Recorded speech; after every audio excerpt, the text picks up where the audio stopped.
RPN, the Roddenberry Podcast Network. Mission Log, a Roddenberry Star Trek podcast. Episode 325, Profit Motive.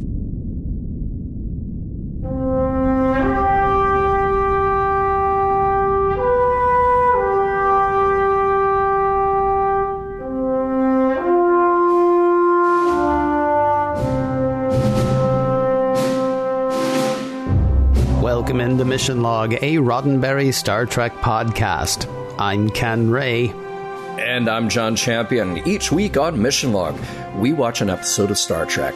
Then we dive deep into that episode, taking it apart for ideas and ideals, and seeing whether the production holds up today. This week, the moment we've all been waiting for, the inevitable wordplay that comes when aliens called prophets meet a race driven by profit. Deep Space Nine gives us Profit Motive. Almost like we ordained it. I've got trivia coming up in a bit, but first, I'm going to let you know how to get in touch with us. Mission Log Pod is the address to find us on Facebook, Skype, and Twitter. If you'd like to leave us a voicemail, we would love to hear your voice.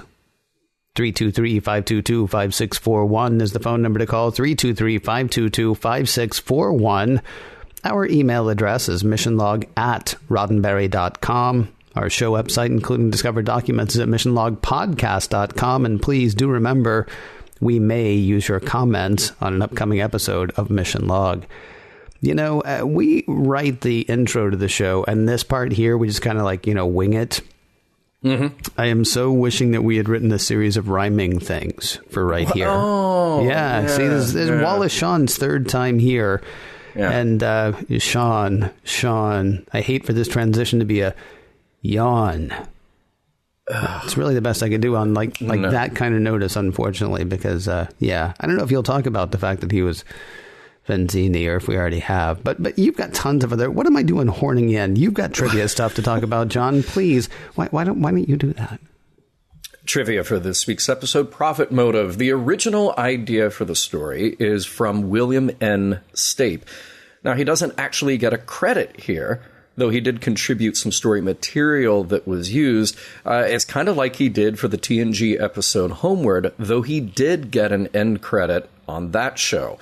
Those are his only two professional entertainment credits, though he is a writer by trade, and in fact, he wrote a book called Star Trek Sex, which, you might be able to imagine what that is about.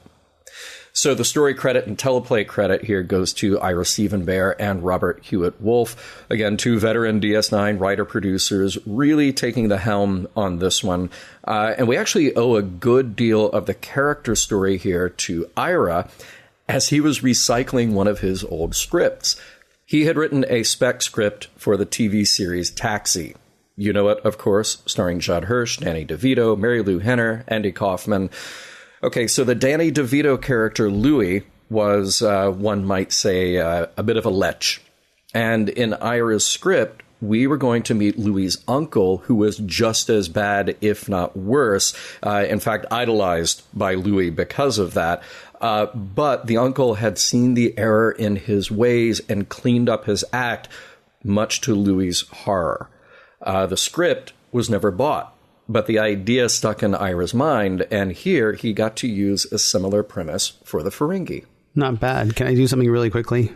Sure. Just to save you from getting the emails, Christopher Lloyd was also a regular on Taxi. Christopher Lloyd, who, of course, was in Star Trek 3. The one without the whales. The one without the whales, of course. Christopher Lloyd and, of course, Tony Danza. Look, Taxi had everybody. To this day, Christopher Lloyd's The Reverend Jem has one of my favorite just one-liner jokes where he's on a payphone with somebody. He gets distracted. They're talking to each other about something important. And then you just into the receiver, he goes, "Are you anywhere near a phone?" That's good. It's I so like that. good. See, right? the one that I remember, of course, everybody remembers the yellow light thing. My favorite one was 500,000 people at Woodstock. Without me, there would have only been 499,999. Oh, that show was so good. Yeah. Today's episode is directed by René Auberjonois. Yes, Odo himself. Now, we know that Star Trek has been very accommodating to actors who want to learn the ropes directing. This actually wasn't René's first directing gig. He had done so before on 2 episodes of Marblehead Manor, a short-lived comedy on NBC, also produced by Paramount. So René had the interest and the opportunity to helm a much bigger show with this than he had before, and honestly, he found it all a bit overwhelming.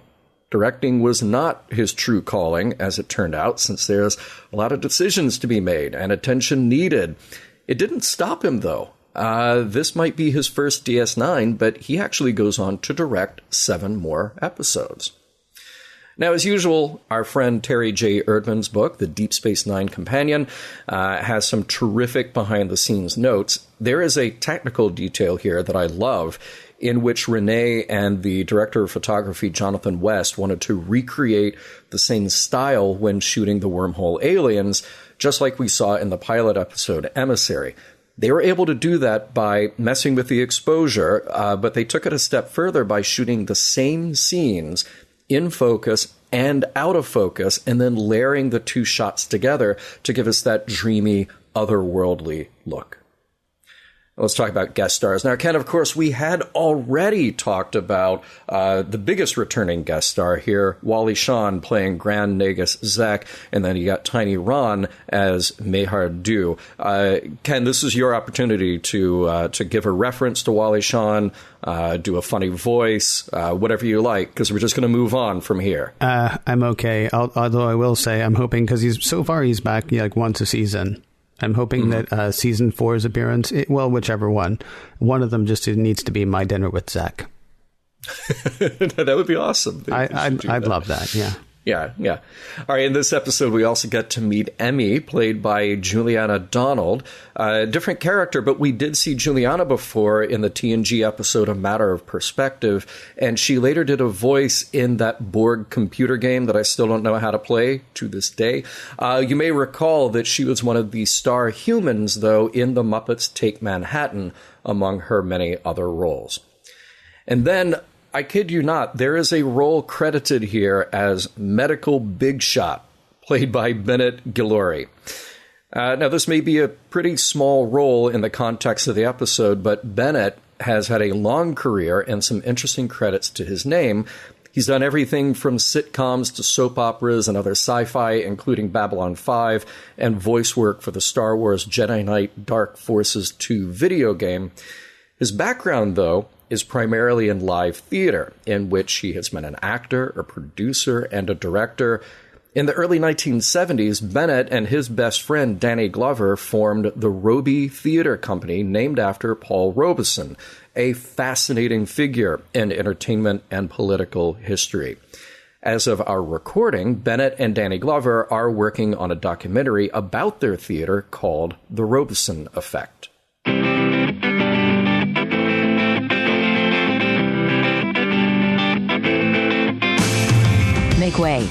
Make way for the Grand Nagus. He is in a good mood, feeling generous. He is humming. Something is terribly wrong. Prologue. Quark's finally about to get rid of those self-sealing stem bolts he's had hanging around since Season 1, compliments of the No-Jake Consortium. He'll let him go for 10 bars of gold-pressed latinum and a bit of Umox. And if you don't know what that is, ask your folks. Deal-making in playtime interrupted by Rom, who brings news of an important arrival. Grand Nagus Zek is moving into Quark's quarters on Deep Space Nine. Act 1. Dr. Bashir gets a call from Commander Sisko. Come see me. When he arrives, why, there's no trouble. It's a gathering in Bashir's honor. The Federation Medical Council has announced the nominees of this year's Carrington Award, and Bashir is one of the final 5. Dax nominated him. So, how does it feel to be the youngest Carrington nominee ever? It feels good. As in, goodbye. Goodbye. Julian downs his glass of champagne and takes off. Catching up with him later, Dax is a bit bothered. Why isn't Julian excited? He says he is, though he knows he's not going to win. The Carrington is sort of a Lifetime Achievement Award. He's far too young to win it. nominate him in 70 years, then he might have a shot. With the Grand Nagus Zek in Quark's quarters, Quark is bunking with Nog. There is a lot he doesn't like about it. Having to share the mess of Rom's place without Nog there to clean up, seeing all the things Rom has stolen from Quark. Yeah, Rom's not happy either. Quark's always thinking and mumbling. That does it. Quark will march right to his quarters and demand them back from Zek. Then again, Zek likes Quark, and he barely even knows Rom. So Quark throws Rom at Zek, who does know Rom. He's glad to see Rom. He invites him in for a chat, which Quark horns in on. Well, great! Zek's got something exciting to show them both. He's revised the rules of acquisition. Quark's excited. He and Rom will be the first to read them, the first to take advantage of the new rules. Rules like, if they want their money back, give it to them? It's then that they notice Zek's servant, Mayhardu, is crying. Act 2. Rule number 21. Never place profit before friendship. Rule 22. Latinum tarnishes, but family is forever. Number 23. Money can never replace dignity. Told by Quark to skip to the end, Rom reads Rule 285. A good deed is its own reward. Quark's not feeling so good. He's also confused. Hey, maybe the book is a test, a code, part of a plot to take control of the quadrant. Rom thinks the Nagus might be sick, but no, Quark knows that this has to be part of a bigger plan. When the Nagus is ready, he'll let them in on it. Until then, they just need to be cool. Later, Zek stops by Quark's bar. He buys the house around. Making bar patrons happy will make Zek happy. He's also stopped with his favorite Beatle snuff. Cruel to Beatles, you know. And he just met the woman to whom Quark was selling the stem bolts. Zek told her where she could get a better deal. Quark wanders off, leaving Rom to lament his brother's bad fortune. He tells Zek that he's confused, which Zek understands. It'll take some time to get used to the new ways. The two go off together, and when Quark sees Rom later, he tells Quark that he is now standing in the sector headquarters for the Ferengi Benevolent Association. Act 3. Oh, and Rom is the Ferengi Benevolent Association's senior administrator. The Nagus likes Rom because Rom's malleable. Zek will mold Rom into a new Ferengi, an evolved Ferengi. It's time for the Ferengi to evolve beyond greed, according to the Nagus. Greed is dead. That's the 10th rule of acquisition, according to Rom. The new ones. It replaced greed is eternal. Yeah, Zek is sick. That's where Quark has landed. So they take him to Dr. Bashir, who can find nothing wrong with the Nagus. Zek is fine. He gave Bashir a bar of gold-pressed latinum for his trouble. Julian wouldn't take it at first, though he agrees to donate it to charity on Zek's behalf. Oh, and Julian must come to DS9's Bajoran Temple tomorrow. Zek is bestowing a gift, a surprise. He won't even tell Quark what it is. So Quark and Rom try breaking into Zek's private shuttle. But when Mayhardu catches them trying to break in, he helps them. Just lets them into the shuttle.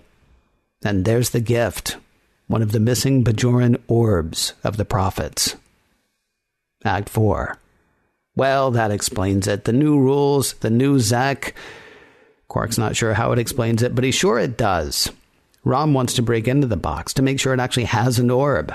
Tussling with Rom over the box, it pops open, and Quark is face to face with Zek? Yeah, Zek. In Quark's. In the box. Speaking in riddles. Showing Quark the book of the new rules, Zek says, they're a gift. And this Quark understands. The rules are not a gift from Zek to the Ferengi. They're a gift from the prophets to Zek. Out of the vision state, Quark thinks the prophets have changed Zek somehow. And sure enough, checking Zek's logs, he did go through the wormhole. He'd apparently planned to ask the aliens in the wormhole to tell him the future, so he could profit from the knowledge. Now Quark has a plan. He'll go to the wormhole and get the aliens there to put Zek back the way he was. I mean, they'll have to kidnap Zek, but with Mayhardu on their side, it's done. With Zek in a bag, Quark takes the Nagus' shuttle and heads for the wormhole. Act 5. Unbound, Zek's not mad at Quark. He likes him too much. The Nagus says he was in the wormhole before. Met the prophets. Nice people, though they do like their privacy. If Quark wants to talk to them, Zek says he should open the box with the orb in it. And that does the trick. Back into a vision state he goes, where Quark encounters the prophets, in the forms of Sisko and Rom and Dax and Mayhardu and other people he knows outside the wormhole. Quark's suspicions are confirmed. Zek wanted to know the future events so he could profit. But the wormhole aliens found that adversarial, invasive, threatening. Studying the Ferengi, the prophets found that they weren't always about acquisition. They simply reverted Zek to a state natural to Ferengi of old. When Quark demands that they change Zek back, the prophets think he's becoming adversarial, invasive, threatening. Maybe they should change him too. So Quark makes the case for profit. Greed, for lack of a better word, is good. Greed is right. Without the profit motive, people would get lazy. They'd lay around all day and do nothing. They'd stop eating and they'd die. Do you really want all life in the galaxy dead? The prophets don't buy it. They're bored with corporeal beings, especially Ferengi. Especially this Ferengi. They'll just devolve Quark to the same state as Zek and be done with the whole lot of them. But, says Quark, change me and more will follow to find out why I was changed, just as I followed to see why Zek was changed. If you really want nothing more to do with us, don't change me, change Zek back. And, just like that, Quark's out of the vision state and back on Zek's shuttle, with a very angry Zek. A restored Zek. A Grand Nagus well-versed in the old rules of acquisition, looking for beetle snuff, and ready to sell the orb to the Bajorans. Now, you may be wondering what's been going on with Bashir and his Carrington deal. He and O'Brien were playing darts at one point, with the engineer ribbing the doctor about who's going to win the Carrington, since it obviously won't be Julian. And mostly he was messing with the doctor to screw up his game. Odo bumps into Bashir with good news. He's heard from a friend of a cousin or something, that one of the other 4 doctors is not going to win the Carrington. Doesn't mean Bashir will, but he's that much closer. Bashir says he didn't think he was going to win before, and he still doesn't now, though he does confess to Odo that he has been working on his acceptance speech. When he doesn't win, with everybody around him, Julian puts up a good front. Dax says he seems to be handling it well, though Julian assures Dax he is not. On his way off Deep Space Nine, Zek is assured by Quark that every copy of the new rules of acquisition has been destroyed. He also promises Zek that if anyone asks, he'll say he has no idea what happened to the charity money. Turns out, though, that Zek doesn't have any idea what happened to the charity money. As senior administrator of the Ferengi Benevolent Association, Rom skimmed enough profit for both he and Quark. The end. Oh man, Zek in a bag. Zek in a bag. It's not as cool as Zek in a box. No, but it's much more environmentally friendly. It is. And less prone to dirtiness. Yeah, better for you than Zek on a stick. Hey, got a question. Oh, you see, but the thing is, you love stuff on a stick. So I do. I could see you going for that. Yeah. Those were the same self-sealing stem bolts from season 1, weren't they, from the NoJ consortium? Oh, they have to be, because it's, 100 gross, and I think that was exactly the amount that the NoJ consortium had traded. Yeah, Quark's been sitting on those for 2.5 seasons now. Right, yeah. I hope that just by the time we get to the end of DS9, we'll actually get to see a self-sealing stem bolt. We'll get to see it in action. We'll know what they're used for. There'll be a whole episode where we really get into the details. Here's how I want DS9 to end.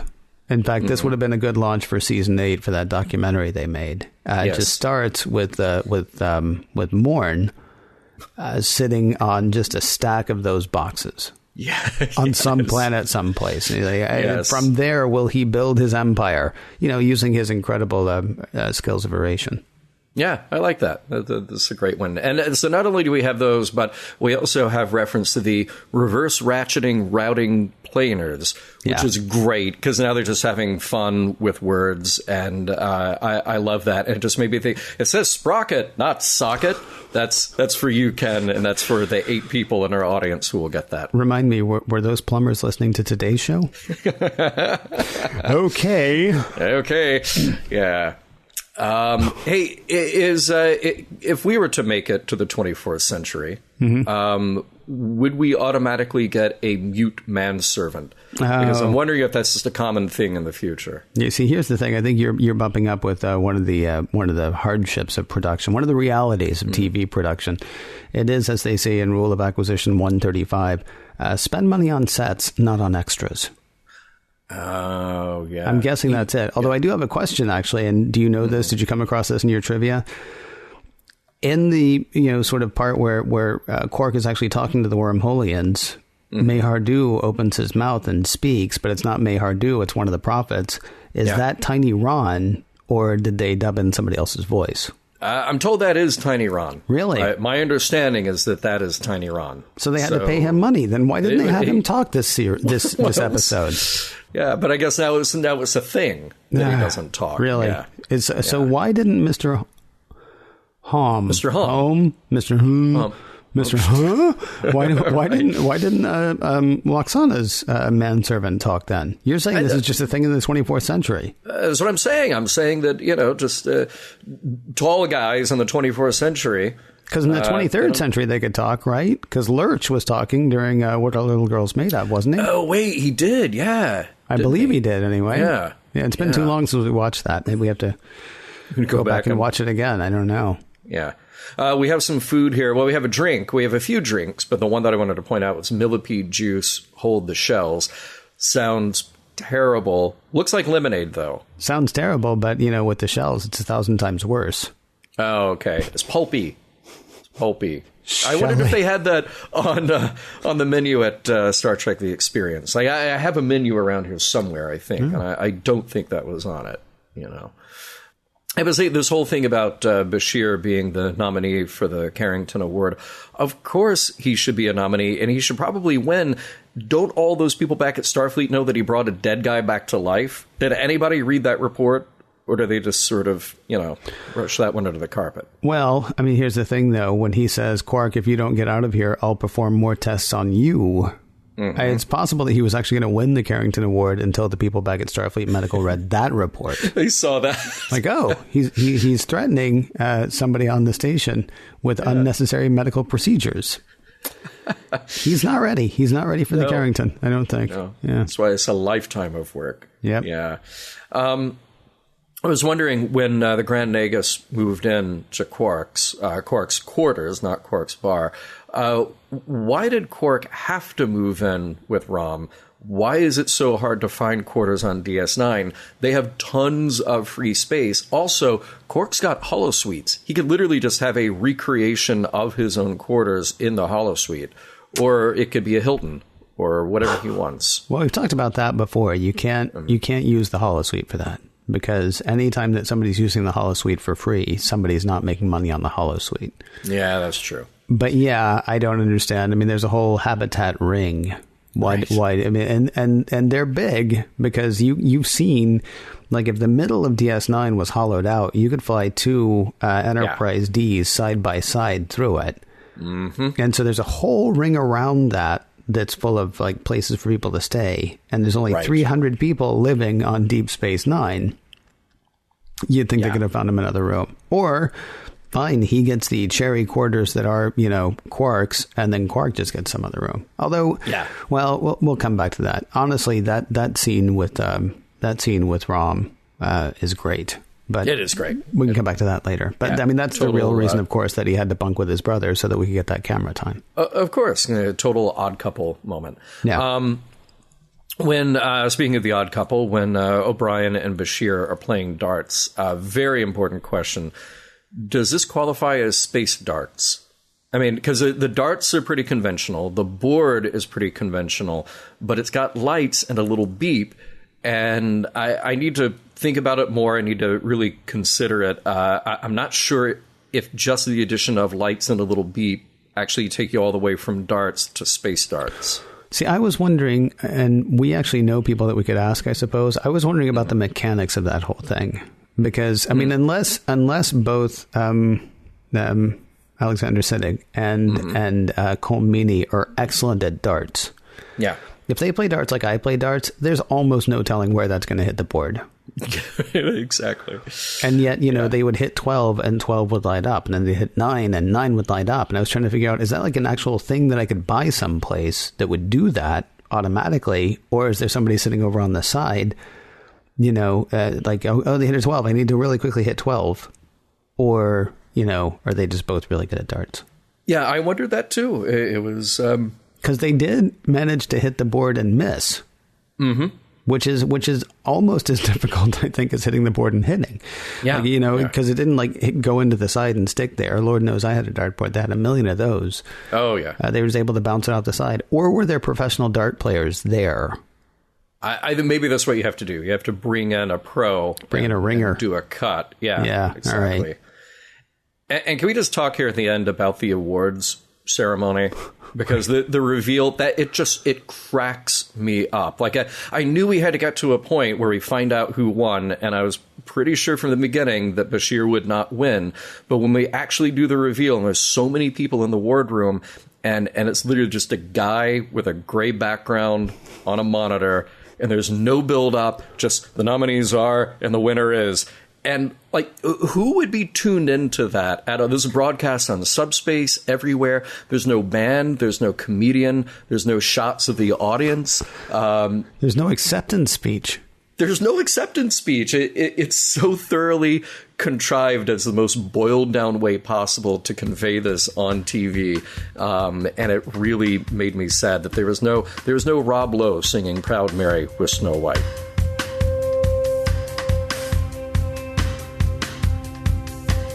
When they set up the Ferengi Benevolent Association, where did all of those Ferengi come from? There seemed to be 47 of them, or something. Normally, we see between 2 and 4 Ferengi at a time. Where are they hiding? Is there something really unethical here about changing an aspect of a person? Because that's what the wormhole aliens do. They're just like, we don't like you, Zek, the way that you are. We're going to reprogram you to make you, quote-unquote, better. Now, this is a questionable thing in A Clockwork Orange, for those of you who have read the book and or seen the movie. It was definitely tragic in a story like One Flew Over the Cuckoo's Nest. Like, this one's problematic. Let's change them. Mm-hmm. So here it's played for laughs, but the wormhole aliens literally change Zek into someone who is not Zek, and they are perfectly content to do that again with Quark, given the opportunity. And maybe just all the Ferengi. Maybe Quark, when he said, well, more Ferengi will follow me because they'll be trying to figure out what happened, and the wormhole aliens will be like, yep, we'll change them too. Keep sending them this way. We'll just keep going. Yeah. So if you're actually asking if there's something unethical about it, I think we're probably going to go with yes. Yes, the answer is yes. Yeah. Right. Yeah. I don't think there's I assume, you never can tell with Star Trek, though. I assume that, nobody's going to get to the end of this and go, well, maybe the wormholeians were onto something. Especially because they were actually doing it. I mean, it's really interesting because you're talking about how selfish the Ferengi are and how much, the wormhole aliens want to change them, right? But they only want to change them so the Ferengi will leave them alone. I mean, that really is the reason they think about changing Quark. Like, you could make the case that they decided to do that with Zek because Zek was unethical. They found him aggressive and all those things I said during the recap. Right. But then, Quark is there, and there's like, I'm bored with him. Just change him like the other one, and then we'll be done with them. And it's only saying, no, we will keep annoying you. That Quark is like, because I don't understand how Quark can assure them that that's it, that these are the only two, because they're the only two smart enough to say, oh, well, so those things know the future. I'd like to know the future. We had somebody on Twitter going into this episode actually saying that Zek tried to pull a Biff Tannen. Oh, yeah, that's a good way of putting it. Yeah, and I was like, oh, yeah, he does, doesn't he? For people who don't know, Biff was the bad guy from Back to the Future 2 who finds out that Marty McFly and Doc Brown have access to a time machine. So Biff goes, back into the past, right? Mm-hmm. Mostly off camera. I think this happens a little bit in Back to the Future 2. And takes a younger version of himself, all of the results of all the different sports things that happen, and of course immediately blinks out of existence. Yeah. No, he doesn't, but he should have if that was going to be the way that worked, but whatever. Anyway, he basically knows everything that's going to happen. He's able to profit off it, which is the whole reason that Zek went into the wormhole.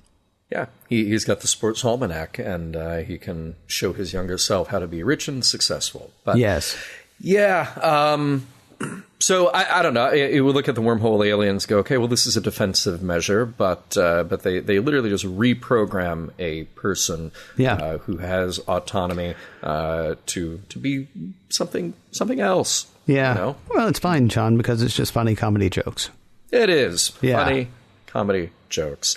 But I did find it interesting, though, that, and shouldn't be surprising, but here Star Trek is equating values like equality and altruism and charity with advanced enlightenment.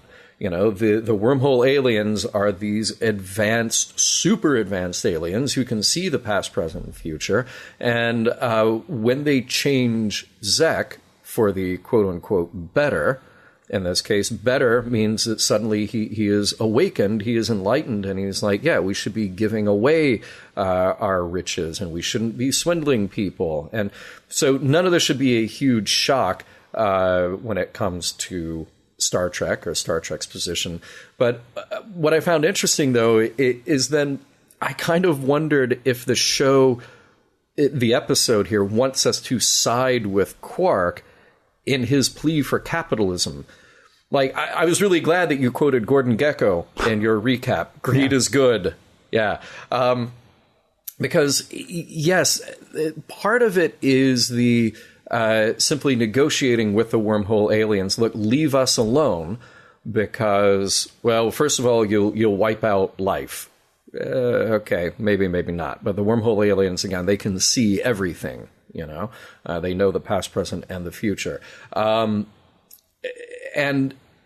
But he's making this impassioned plea, basically saying like, yeah, you know, if everybody has everything they need, they're just going to get fat and lazy, and we can't have that. We have to have this profit-driven society to be anything decent, to actually grow and progress beyond who we are. So I kind of wondered for a moment, like, is the show actually, do the writers of the show hope that we will side with Quark in this argument? I'm like, yeah, you know, all that altruism sounds good, but Quark sounds like he's really onto something better. All right, you just like gave me 5 things I wanted to address. Okay, and I don't even know that I'll remember all of them. All right. I'll go all the way back to your first thing about the wormhole aliens. They're not necessarily super advanced. I mean, you can say, well, they can see the past, present, and future, and so they're so enlightened. But they're willing to completely wreck somebody's head just because they're tired of talking to them, right? I mean, their ability to see the past, present, and future isn't necessarily that they attain some sort of enlightenment. It could actually be a problem. It could be a condition under which they suffer or from which they suffer, right? They're just not, they just don't experience time in a linear way. And I'm not saying that it is necessarily a bad thing or that they suffer from some sort of condition. I'm saying to assume that they're, you know, enlightened just because they happen to experience time differently isn't necessarily, you know, the case. I mean, witness the fact that they're really completely petty. They just want Quark out of their hair is why they're going to change him. Not because he's bad, just because he's annoying, right? Yeah, yeah. As far as what you're saying about did the writers want us to side with Quark, there are 2 things that leap to mind there. Mm-hmm. One is Ira Steven Behr and Ronald D. Moore are on the record as saying that they thought the Utopia stuff was crap. They're on the record as saying that. So sure, they may well want you to think that. And the other thing is, in sort of the same way that you said, I was watching Quark and I was like, this is the Kirk speech, but like, you know, drawn out. This is the Kirk speech, an exaggerated Kirk speech a la This Side of Paradise. we always used to joke when we were watching TOS, if you ain't working, you ain't living. Is pretty much, Kirk's feeling. And that is the case that Quark makes in this episode as well. Now, I don't know if Quark actually believes it. He does, I think, because he's Ferengi, but he is also at that point just trying to figure out what's going to get everything back the way he wants it to be. One of the wormhole aliens does say, your argument is specious. All life will not be, or all corporeal life will not be erased if we don't change Zek. So I don't know that Quark believes it as much as he says he believes it. He's trying to say what he, thinks will get the aliens to do what he wants. But I think Quark does believe it to an extent. I mean, he does subscribe to the Gordon Gekko philosophy, I would imagine. I think he's totally bought into it. Yeah. Yeah. He absolutely does. Yeah. I mean, part of the thing in this episode, though, is that it made me want to see this actually play out. So I'd like to actually see the episode where the political, social revolutionary tries to change Ferengi society. Mm-hmm. Now, I don't know that put yourself into Ira's shoes or Robert Hewitt Wolf's shoes or Renee's or whomever, and I don't know that you can very easily, in the middle of a run of a show like DS9, go, you know what? We're going to completely upend everything that we've established about the Ferengi, and we're going to do it starting with Zek all the way down. First of all, you then create a huge point of conflict, which I think would be a detriment to DS9, because we have these other interesting threads to follow. You and I both love what they've done with the Cardassians. We haven't yet gotten fully into what's happening with the Dominion. So this would be like a whole other thing to follow if they had actually done it. But it's a little bit of the reset button here. Like, you create this intriguing idea where you go, well, the most capitalist of all the capitalists, Zek, who would lie, cheat, and steal his way just to make a profit, and he is looked up to by all other Ferengi. We're going to completely change him out. I sort of want to see what would happen if you didn't get to reset that. And like I said, I don't know if just maybe the show felt like it didn't have the confidence to do that, or if it would have been too radical an idea. But I think back to some of our conversations about the Klingons, where the Klingons back themselves into this corner where they're being incredibly unethical and dishonorable in order to maintain the veneer of honor. Mm-hmm. And you're the one who said, yeah, well, at that point, just burn it down. You know, if that's what we're protecting, if we're protecting this cracked system, not that the Ferengi is totally cracked, because look, they're doing okay, they're doing fine, but I sort of, I don't know, my curiosity was really struck with this. Say, what if midstream you just decided to reinvent the leader of this group that we think we know everything about, and forces a guy like Quark or a guy like Rom to face a new reality? Doesn't mean that they would necessarily change, but they'd have to deal with it. They'd have to do some self-examination. So do you think the problem is that they didn't want to change Ferengi society entirely, or do you think the problem is, because my suspicion is it's a bit more like Lwaxana. You can do some really big, really important stuff with that character, but they're almost never going to. Half a Life is the one time that I can think of where they really did something, although some people do say at the one where we find out that Deanna had a sister that she didn't know about. Mm-hmm. I can't remember the name of that episode. Some people say that one was, kind of a big, important episode for Lwaxana. I sort of felt like it was a melodrama. I felt like what they actually said and did with her in Half a Life was fairly incredible, and the rest of the time they treated Lwaxana like a comedic character, and so you almost never get a good, like, meaty episode with Lwaxana. And I kind of feel like they're doing the same thing with Zek. This is only the third time we've seen him, and I think the first time he was actually a really interesting character. This whole thing, with his son, and saying that Quark was actually well positioned to know everything that's going on and to really profit from it. Quark was not a loser at all. Quark was actually, had his finger on the pulse. Mostly, though, they seem to treat, I mean, they bring Wallace Shawn in, they put the, goofy old Ferengi makeup on him, they make him do an even weirder voice than Wallace Shawn has. Yep. And that's what he's going to be. I almost felt like sucker punched or fooled in this episode, because there were a few ways that I thought they were going to go. It's interesting to me that you thought that, talk about upending Ferengi society. I thought it was going to be that Zek was losing his marbles. I thought it was going to be that Zek was getting old and he was either sick or he was just losing his mental faculties. And at some point he was going to have to come to terms with that, or they were going to have to come to terms with that. And what do you do at that point? Can you imagine, John, if a great power suddenly had a lunatic running the whole thing? And then you've actually got to worry about, okay, what happens to the system of governance when it turns out the guy at the top of it's like, Looney Tunes? Or what happens to a system of governance when, it turns out he's just thrown it all over, for no better reason than his capricious nature? I mean, there are any number of things that could have been serious things that I really thought at a number of times that's where we're going with this episode. Mm-hmm. We're not. Yeah. Well, fortunately, everything you're describing is just purely science fiction. Yeah. But it can't happen here. Yeah, right. But that's just the thing. I thought how interesting to give Quark this crisis of faith, right? That everything that he believes in, everything that he has structured his life around, and his adherence to the rules of acquisition is taken out from under him.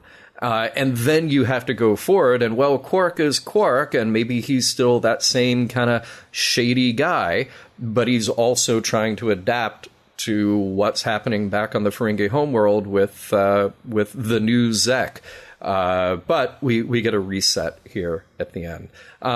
Hey, before we move on to our final wrap-up, just one little bit here. I was going to do this whole long, complicated thing about the Dr. Bashir story and the pursuit of accolades, or in this case, the non-pursuit of accolades, the non-expectation of accolades from your peers, and how that might mess with your ability to be professional. But I'm just going to say the Dr. Bashir storyline is garbage. And then we can come back to that in the wrap-up if you like.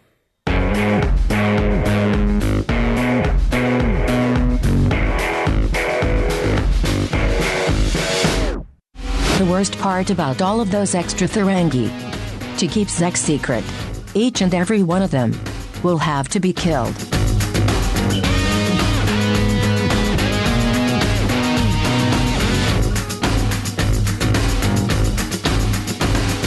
Profit motive, John. The episode is called Profit Motive. We haven't talked about the titles of these shows in a while. No, we haven't, because most of them have been very clear, like one-word titles, like Destiny. Okay, I think we're all on board with that. Right. This one, though, Profit Motive, a little bit of a play on words. Yeah, because Zek's motive for the stuff that he did was to meet the prophets, and that was, of course, so he could gain knowledge from which he could profit. You see? Oh, I like what you did there. Well, it wasn't me. It wasn't me, man. That was other minds different than mine. Mm-hmm. Profit Motive is the name of the episode, John. This is the part of the show where we talk about the messages, morals, and meanings, if there are any, and decide whether decide for ourselves, because we can't decide for everyone. Right. But decide for ourselves whether the episode holds up today. And we usually start with that question, and I will now. Profit motive. Does this episode hold up as far as you're concerned, sir? Well, it has to be a no from me. Okay. And it's, not because there's a lack of talent. Like, the writers can write, the actors can act. This is all very clear. And Renee Auberjonois can direct, and they did some cool technical things in this episode. But the problem is the structure of this episode, that split between the A plot and the distant B plot, it makes the episode feel dated and clunky. So it just doesn't come together as a production. That's the unfortunate thing here. Like, we've had episodes of Star Trek where we said, well, the show holds up because it's well made, it's well produced, it's entertaining, or it's funny, or whatever, even if there's not a strong message. Or we've had episodes that we feel like maybe have something important to say, but it doesn't feel like it holds up just because it's, in this case, dated, sloppy, the pacing isn't there, and really I have no investment in what's happening in the other storylines. I have no investment in what's happening in the Bashir storyline at all. Now, I'll give him this. There are many places in the episode where it's funny. There are many places in the episode that are entertaining. I think just the Bashir storyline bothers me way more than it should, but it just does. I can't get away from it. And I'm also having a big problem trying to reconcile any of the messages here, if they exist at all. So, yeah, I can't say that this episode holds up. It is a series of moments that are tied together with some plot pieces, but it doesn't work as a totality. How about you? Well, it's interesting to me that the Bashir storyline bothers you so much. I mean, the only reason... Well, there are a couple of reasons it bothers me, but not enough to ruin the episode. I think the first reason it bothers me is because he wasn't after it. So, like, he's there. He is happy doing his work, right? He has become very sufferable in that we called him insufferable for the first season, maybe first season and a half. Julian's a good character now. He is a good character. He's a strong character. He's not nearly annoying as he was. He has matured quite a bit as a character and as a person in that universe. Season 1, he would have been bugging Dax to submit his name. And he would have been bothering everybody about, well, why don't you think I'm going to win? You know, all that stuff. And he's a mature character here, and so that's kind of neat to see. That part I thought was really cool. What bothers me about it, though, is he wasn't looking for it. Then it's thrust upon him. Then everybody's giving him grief about the fact that he's not going to win. And then he doesn't win. And everybody's just like gone. I mean, it felt like mind games with one of your characters. It felt like a tiny bit of torture with one of your characters, which, you know, is kind of a bummer. But at least it does show that he's matured a bit. I will say, and I mentioned it earlier, the scene in Rom's quarters between he and Quark is surprisingly good. We get such little hits of Max as Rom so far, right? Mm-hmm. He might be in like half a scene, and he's comedic. He's like Chico Marx, but not as funny, right? and the thing is, when he gets more time, he can be more subtle. And that was actually great to see. So you said, well, the acting is always good. I want to call him out specifically because I thought there was, I mean, it's still sort of like, you know, broad comedy. It's still, you know, like a bad Abbott and Costello sometimes. But there were so many different ways to play those scenes. And I felt like he played them a lot in a lot of different ways. So that was kind of great to see his character be more of a character and less of a prop. That was neat. Yeah. And yeah, the rest of it's just nothing. Yeah. Well, and I want to be clear that what you mentioned about Bashir, I think is a redeeming quality here. My problem with the Bashir storyline is not Bashir. Right. He's good in this. The handling of that storyline is awful. It's really just so bad. He's the best part of it. But building up this thing that ultimately is just nothing at the end, and everybody around him acting kind of terrible. Like, yeah, I get it that with your best friend there can be some good-natured ribbing and trying to throw each other off their game. Like that, right. That there is some truth in that.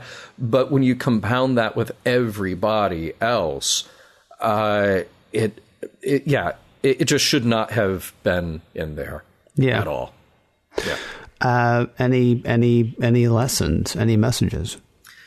Well, that's the thing. I was trying to figure out, is there something from the Bashir storyline? And I think really not. But as a character thing, he's behaving now as he should have, which is to say he's got some humility and he's not getting his hopes up, or at least he's not showing it.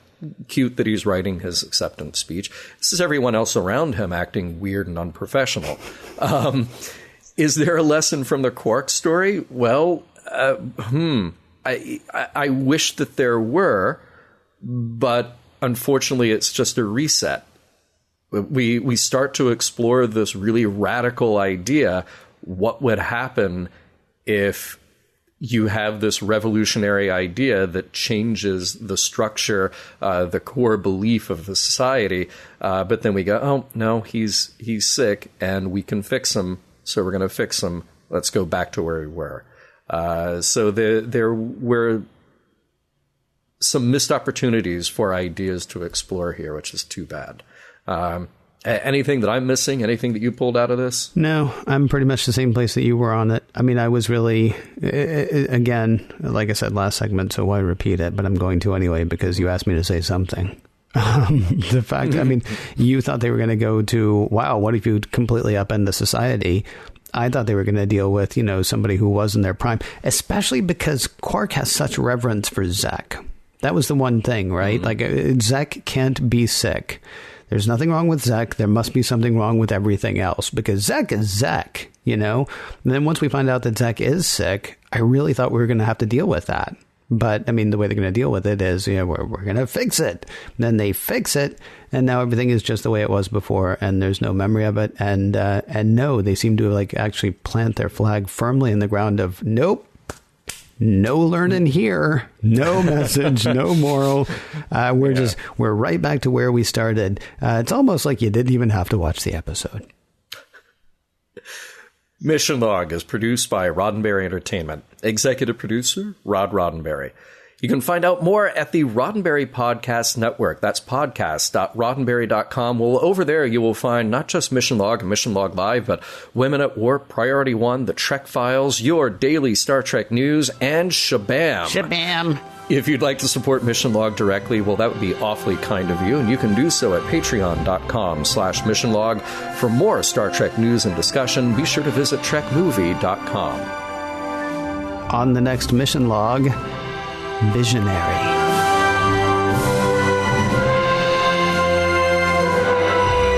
Some of the music for Mission Log provided by Warp 11, online at warp11.com, and from the album Messages by Key Theory, free to download at kitheory.com. What would have been great is if Zek had sought to redecorate Quark's bar. Then, the episode could have been titled Prophet Motif.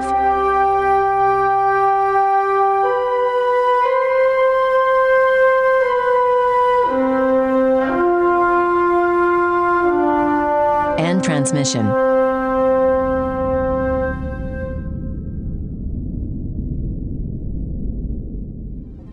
Podcast.roddenberry.com, the Roddenberry Podcast Network.